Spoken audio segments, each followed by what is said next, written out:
Mesdames et messieurs, bonsoir et bienvenue dans cette édition. Au sommaire, mouvement d'humeur dans toutes les agences de la Poste. Les travailleurs très en colère ont arboré des brassards rouges ce matin. Ils dénoncent la situation critique de leur boîte qui menace plus de 4000 emplois. Le syndicat national des travailleurs de la Poste parle de malgouvernance, exige la rationalisation des ressources et le règlement des créances et dit s'offusquer du mutisme des autorités. La violence exercée sur les populations par d'autres catégories de citoyens, appelées nervis, inquiète la Ligue sénégalaise des droits humains. Cela ne saurait durer sans remettre en cause les fondements de la République, selon Maître Hassan Dioma Ndiaye. Après les violences notées hier à Thiès, le président de la République, le président de la LSDH invite l'État à réagir. La Tabaski 2021, on en parle également. 35 points de vente de moutons sont aménagés et sécurisés à Dakar, une baisse comparée à l'année dernière à cause des travaux du BRT. Covid-19 au Sénégal, la flèche grimpe à nouveau avec 171 nouvelles contaminations, dont 107 issues de la transmission communautaire. Des cas communautaires recensés dans presque toutes les régions, alors que le Sénégal n'a toujours pas atteint l'objectif fixé par la campagne nationale de vaccination contre le coronavirus. La France, elle, risque de connaître une 4e vague de la pandémie à la rentrée, annonce le Conseil scientifique français. Le sport et l'économie complètent cette édition mise en onde par Papa Abdoulaye Gueye. Sud-Soir. Marie-Rosalie Ndiaye. Nouveau rebondissement dans l'affaire de la tuerie de Boffa Bayotte. Les présumés auteurs de la tuerie entament une nouvelle grève de la faim pour exiger la tenue de leur procès. La défense, elle, décide d'envoyer des assignations à témoins à plusieurs personnalités, dont l'ex-secrétaire général du MFDC. Les précisions de Ignace Ndeye. Cette affaire n'en finit pas avec ses nombreux rebondissements. Les conseils des présumés auteurs de la tuerie de Boffa Bayotte ont en effet décidé d'envoyer des assignations pour témoins à plusieurs personnes ici dans cette partie sud du pays. Parmi ces personnes qui devraient réceptionner ces assignations figurent 4 personnalités ici dans cette partie sud du pays.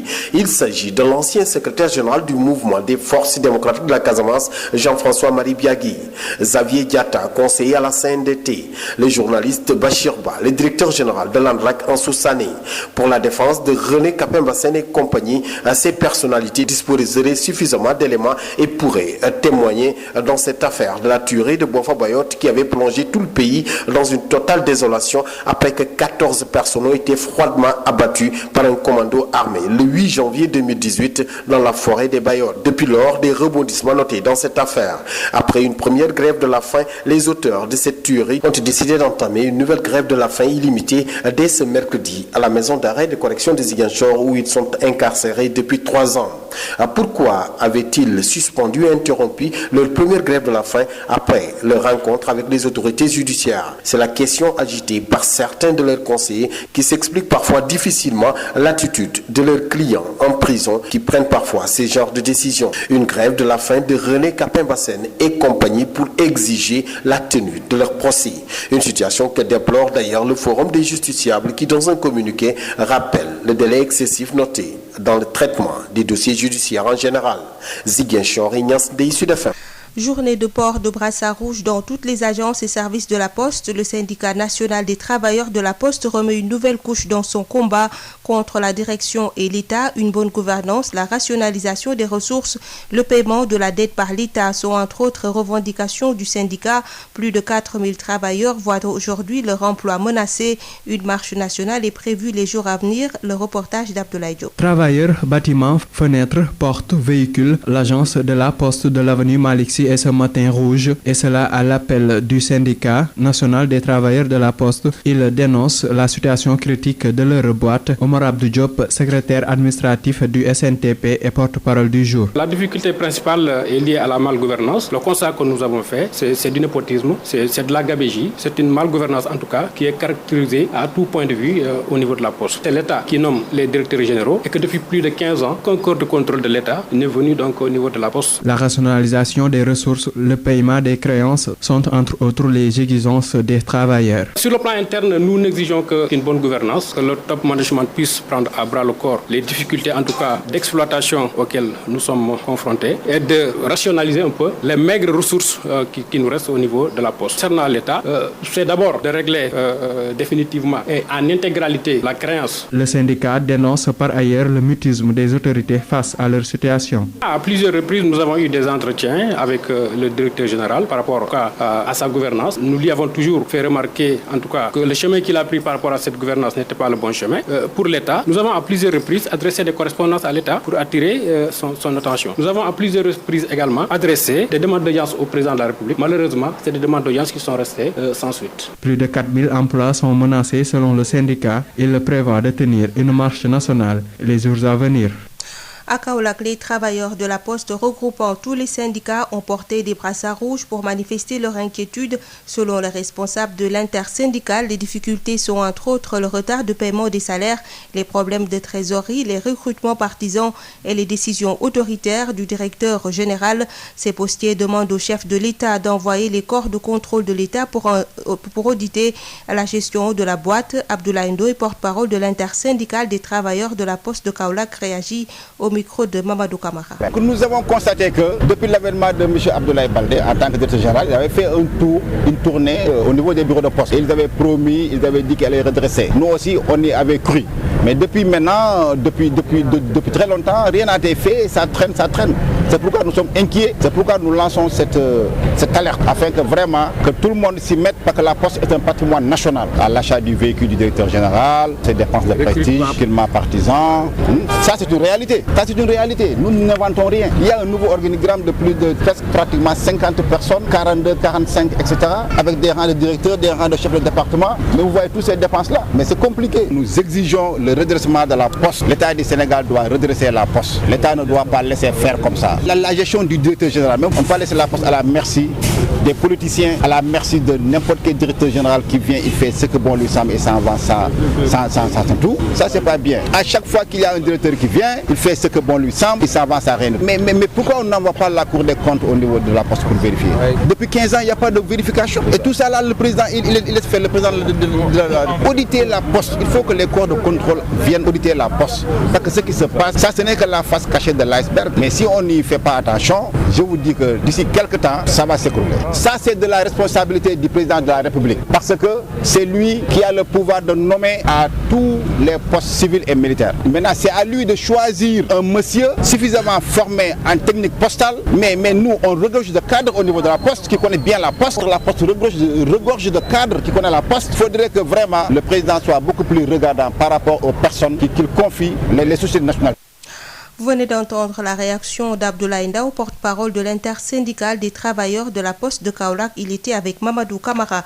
Tabaski 2021, dans moins de 3 semaines, 35 points de vente de moutons sont aménagés dans la région de Dakar. Une baisse comparée à l'année dernière à cause des travaux du BRT. Le gouverneur de Dakar rassure, les dispositions sont déjà prises.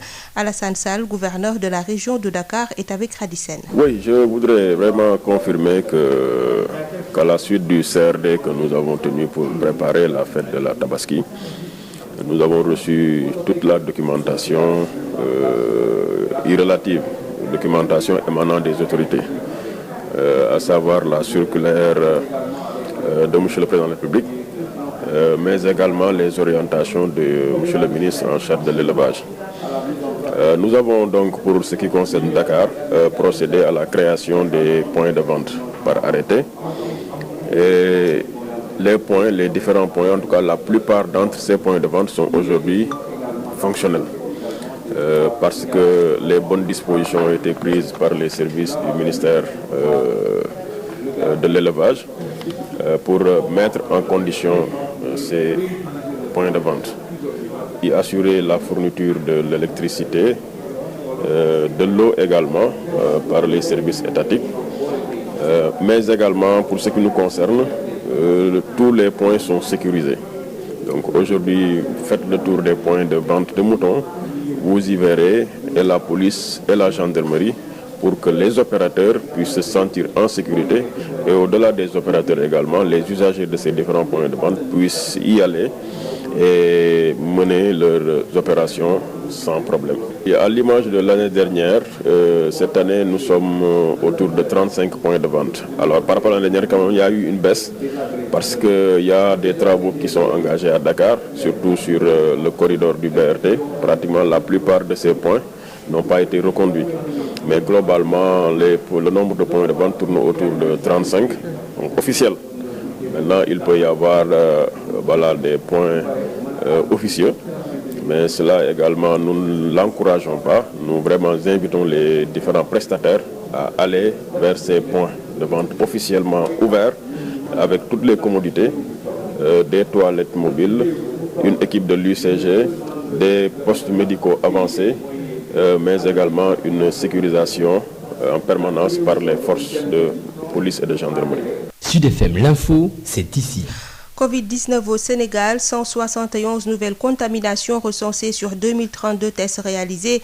Le taux de positivité atteint 8,42%. 107 sont issus de la transmission communautaire, 99 à Dakar, dont 12 au Mariste, 9 à Dakar, Plateau et des cas dans pratiquement toutes les localités de la capitale. 8 cas sont recensés dans les régions de Thiès, Mbour, Saraya, Saint-Louis, Somone et Tambacounda. Aucun décès, 11 cas graves et 532 patients sous traitement. 4219 personnes ont été vaccinées hier, soit 525 392 depuis le début de la campagne.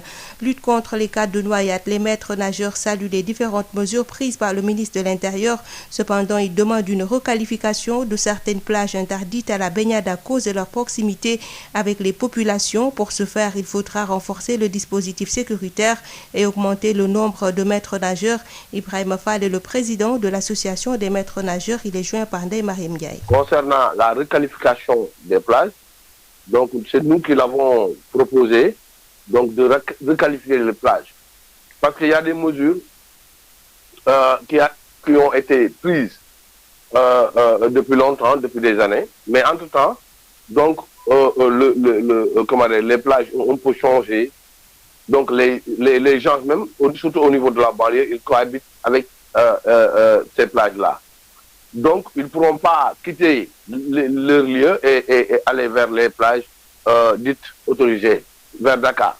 Donc, parce qu'ils n'ont pas ces moyens-là. Donc, nous avons dit aux autorités d'essayer même de tolérer ces plages-là et de leur classer une plage où elle est accessible aux populations et aux secours. Donc, mais la baignade est dangereuse, mais elle doit être juste encadrée par des maîtres nageurs. Donc, on doit mettre en place des dispositifs de sécurité au niveau de ces plages-là pour mieux encadrer les gens. La tension est retombée à Thiès au lendemain de la visite du chef de l'État. Tous les militants de l'opposition interpellés ont finalement été libérés tard dans la soirée.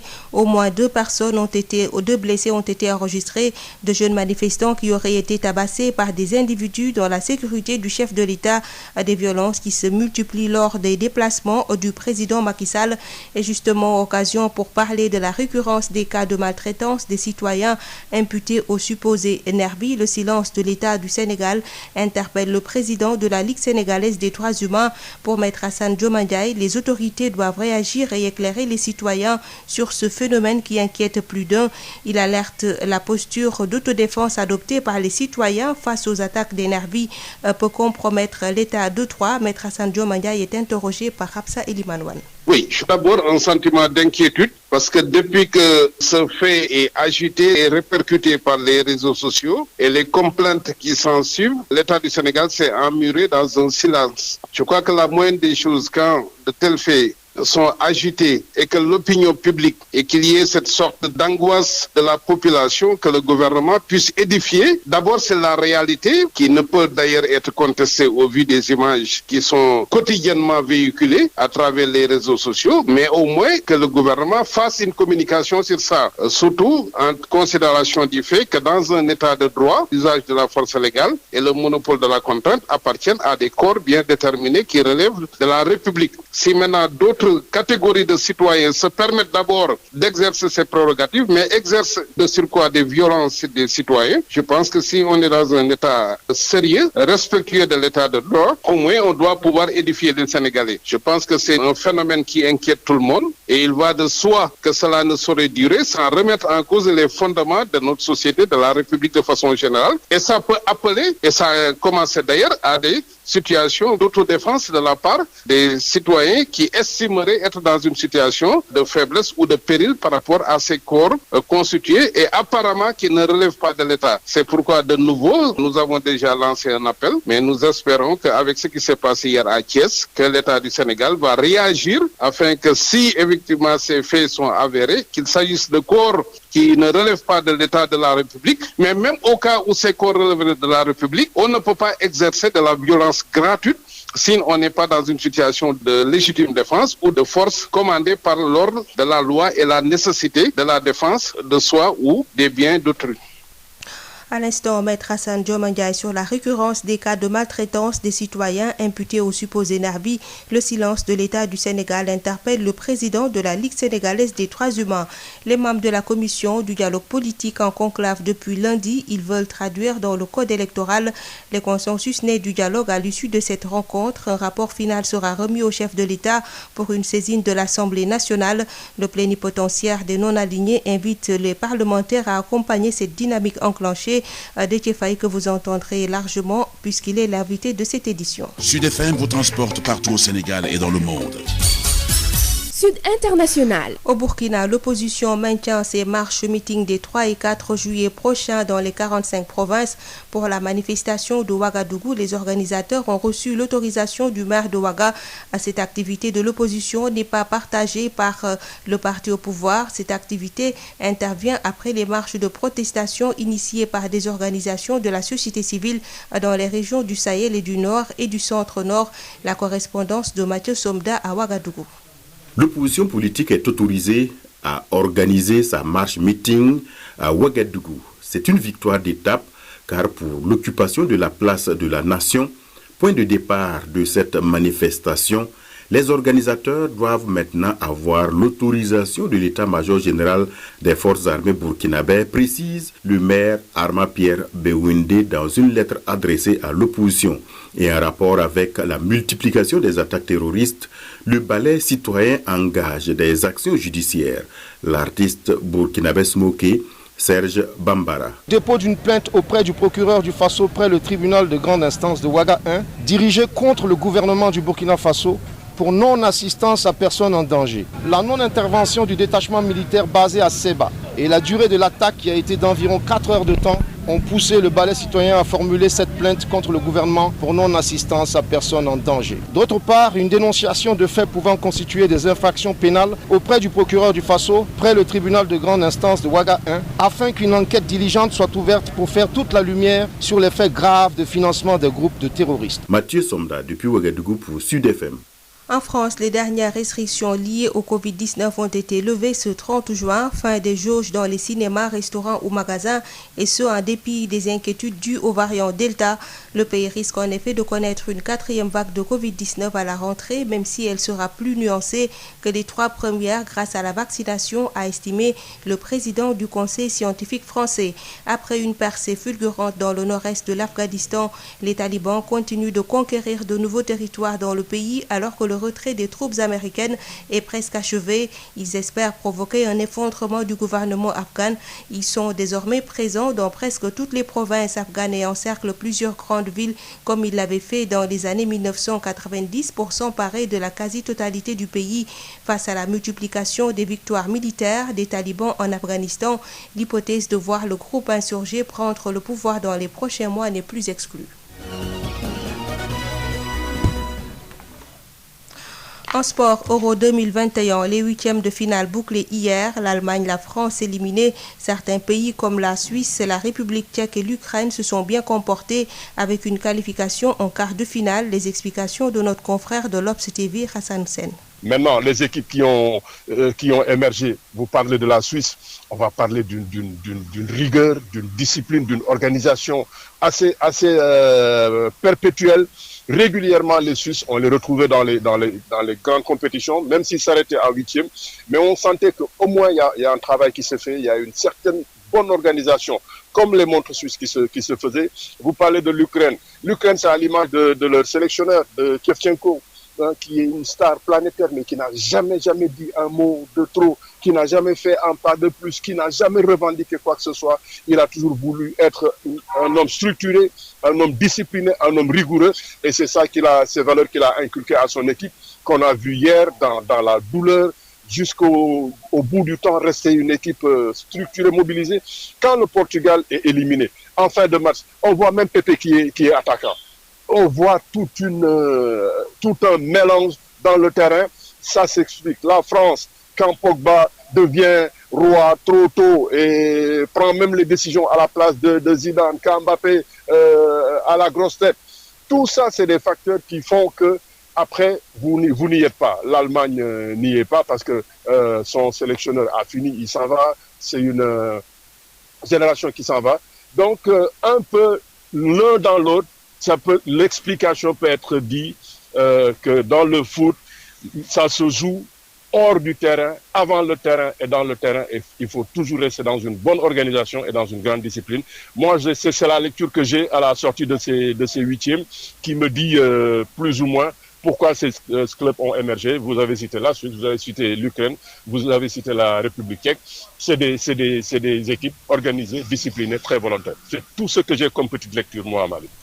Les quarts de finale débutent vendredi. Suisse fera face à l'Espagne, Belgique, Italie. Suite et fin samedi, Danemark, République tchèque, Ukraine et Angleterre. Sud FM, l'invité du jour. Le plénipotentiaire des non-alignés, Déthié Faye, s'entretient avec El Hadj Malick à la suite de la rencontre qui s'est tenue depuis lundi pour l'inclusion dans le code électoral des consensus nés du dialogue. Nous sommes avec Déthié Faye. Bonjour. Bonjour. Vous êtes l'un des plénipotentiaires des non-alignés au dialogue politique. Alors, nous allons parler des prochaines élections locales. Vous êtes en conclave depuis lundi. Quel est l'objet de cette rencontre? Voilà, merci beaucoup. L'objet de ce conclave, c'est de pouvoir impacter dans le code électoral tous les consensus auxquels la commission politique a abouti. Vous savez que nous sommes dans des contraintes de délai pour que tout soit fin prêt et permettre à l'administration d'entrer en jeu dans les dispositifs et dans les mesures qu'il faut prendre pour que les élections se tiennent au mois de janvier 2022. C'est la raison pour laquelle nous sommes en train de voir comment modifier le code électoral et le proposer au président de la République pour une saisine de l'Assemblée nationale. Quelle est la suite? Après ce conclave, nous rédigerons le rapport final à remettre au président de la République.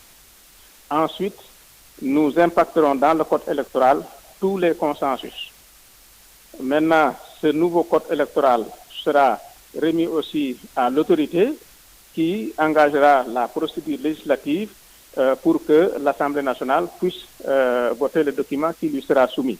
À ce niveau-là, ce à quoi nous nous attendons, c'est que les parlementaires accompagnent cette dynamique enclenchée et qui a permis de trouver un certain nombre de consensus qui sont de nature à organiser des élections libres, démocratiques et transparentes. Nous attendons donc à ce que les parlementaires, comme en 1992, lors du code électoral dit de Kéba Mbaye, qu'en 2021 aussi, que ce code-là soit adopté sans débat. Il y a des questions comme le parrainage, mais également la nature du suffrage. Est-ce que ces deux points ont été discutés? Oui, vous savez, mais pour le parrainage en tant que tel aux élections locales, vous savez que le consensus était déjà obtenu pour dire que le parrainage ne sera pas appliqué pour les prochaines élections locales. Donc à ce niveau-là, il n'y a pas de problème.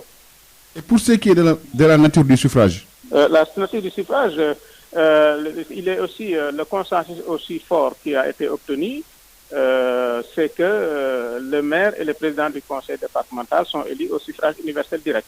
Cela sera pris en compte dans le code électoral. Alors aujourd'hui, quelles sont les autres inquiétudes soulevées par l'opposition et les non-alignés? Bon, pour le moment, nous ne pouvons pas parler d'inquiétude parce que nous sommes en train de discuter. Il est clair que maintenant, les points à aborder sont extrêmement nombreux. Comme c'est des concertations, on ne pourra pas s'entendre sur tout. Mais l'essentiel, c'est de trouver des consensus forts à intégrer dans le code électoral pour permettre à notre démocratie de faire un pas en avant. Alors, et s'il n'y a pas de consensus sur certaines questions, quelle sera la suite? La règle, c'est que partout où il y a des accords, il appartiendra à l'autorité de se prononcer.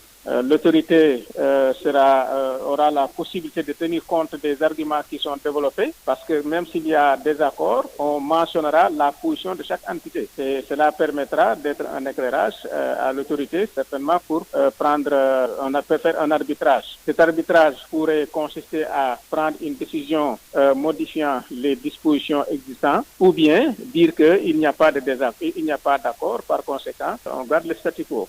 Cela relève de l'appréciation de l'autorité en charge de cette question. La révision exceptionnelle sur les listes électorales va débuter dans la deuxième quinzaine du mois de juillet. Le processus est enclenché. Est-ce qu'aujourd'hui l'espoir est permis pour une bonne tenue de ces élections locales? C'est ça, l'espoir est permis. En tous les cas, la commission politique, au sortir de ce conclave, aura assumé toute sa mission et mettra à la disposition du gouvernement tous les outils qui permettront d'aller convenablement et sans couac majeur à ces élections. Il va de soi que la première étape sera l'adoption par l'Assemblée nationale du nouveau code électoral qui sera suivi immédiatement par la révision exceptionnelle des listes. Déthié, dites-nous, quels sont les principaux points d'achoppement? Bon, point d'achoppement, pour le moment, nous sommes en train d'échanger. Il nous faut d'abord faire le tour des recommandations pour voir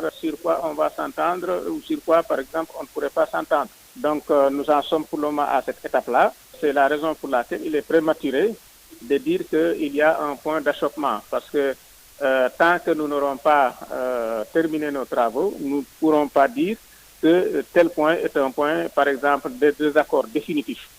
Parce que les positions peuvent évoluer en fonction des concertations qui sont en cours, des concertations entre pôles, concertations à l'intérieur aussi des pôles, des différentes entités et des parties prenantes du dialogue politique. Donc, il serait prématuré de vouloir lister des désaccords parce qu'on pourrait arriver à un point où une évolution intervient et ce qui a été considéré comme désaccord devient un consensus. Déthié Faye, je vous remercie. Merci beaucoup, Malik. Merci beaucoup. Je rappelle que vous êtes le plénipotentiaire des non-alignés au sein du dialogue politique. Sud FM, chez vous, à tout instant. La B6, Banque internationale pour le commerce et l'industrie du Sénégal. La B6, la banque d'un monde qui change, vous offre le journal de l'économie. Bonjour, la BCEAO se déploie dans la région de Ziguinchor pour accompagner les petites et moyennes entreprises. Un financement qui va permettre de transcender les difficultés des opérateurs économiques à l'accès au financement. Le projet de financement a été lancé à Ziguinchor. Le chargé de projet et programme Chambre de commerce Ziguinchor, point focal du projet, Ousseinou Mané, s'en explique au micro de Ignace Ndeye. La BCEAO, ça fait sa 4e fois qu'il revient dans la région de Ziguinchor pour chercher les voies et moyens. Comment aussi accompagner les PME et PMI. Ils ont vu que les PME et PMI traversent d'énormes difficultés pour trouver des financements auprès des banques. Maintenant, au niveau de l'UEMOA, la Banque centrale a pris les dispositions nécessaires pour voir comment mettre des fonds dans les différents pays pour accompagner les PME et PMI. Ce n'est pas la première fois au niveau du Sénégal. Le processus est lancé depuis 2018. Cette année, ils ont choisi la Chambre de commerce de Ziguinchor comme structure d'appui et c'est la 6e. Il y a aussi d'autres comme la région de Kolda, la Chambre de commerce de Thiès et la Chambre de commerce de Dakar. Quels sont les résultats attendus? Les résultats attendus par la région de Ziguinchor, c'est d'accompagner annuellement 200 PME. C'est l'objectif qui nous est assigné et je pense que c'est une première expérience pour nous. Depuis janvier, on est en train de tenir des réunions préparatives avec les banques et aujourd'hui, c'est la grande rencontre entre nous, structures d'appui, les opérateurs économiques et la Banque centrale et aussi les banques, pour voir comment partager l'information pour mieux accompagner les opérateurs économiques. Parce que l'objectif général, c'est accompagner les opérateurs économiques.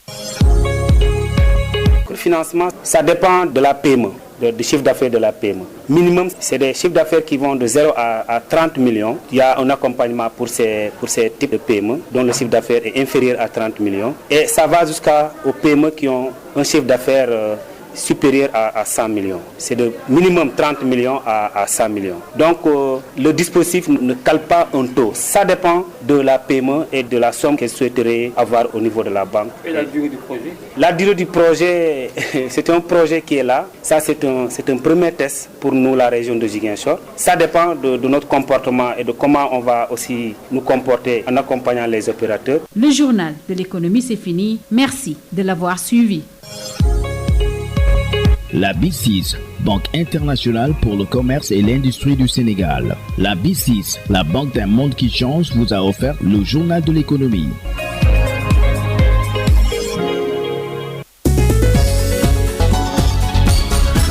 Marie-Rosalie Ndiaye. Mesdames et messieurs, c'est la fin de cette édition. Je vous rappelle les principaux titres. Mouvement d'humeur dans toutes les agences de la Poste. Les travailleurs très en colère ont arboré des brassards rouges ce matin. Ils dénoncent la situation critique de leur boîte qui menace plus de 4000 emplois. Le syndicat national des travailleurs de la Poste parle de malgouvernance, exige la rationalisation des ressources et le règlement des créances et se dit s'offusquer du mutisme des autorités. La violence exercée sur les populations par d'autres catégories de citoyens appelés nervis inquiète la Ligue sénégalaise des droits humains. Cela ne saurait durer sans remettre en cause les fondements de la République selon Maître Hassan Dioma Ndiaye. Après les violences notées hier à Thiès, le président de la Ligue sénégalaise des droits de l'homme invite l'État à réagir. Tabaski 2021, 35 points de vente de moutons sont aménagés et sécurisés à Dakar, une baisse comparée à l'année dernière à cause des travaux du BRT. Covid-19 au Sénégal, la flèche grimpe à nouveau avec 171 nouvelles contaminations, dont 107 issues de la transmission communautaire. Des cas communautaires recensés dans presque toutes les régions, alors que le Sénégal n'a toujours pas atteint l'objectif fixé par la campagne nationale de vaccination contre le coronavirus. La France, elle, risque de connaître une 4e vague de la pandémie à la rentrée, annonce le Conseil scientifique français. Le sport et l'économie ont complété cette édition mise en onde par Papa Abdoulaye Dieye.